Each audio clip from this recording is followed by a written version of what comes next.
आपका सवाल है, कौन सा पक्षी अंडे नहीं बल्कि बच्चे को जन्म देती है?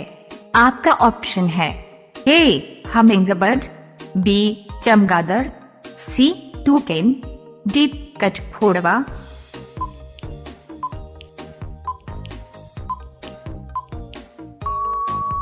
अगर आप एक सच्चे देशभक्त हैं, तो तिरंगे के लिए एक लाइक सब्सक्राइब जरूर करें। सही जवाब होगा ऑप्शन बी चमगादड़।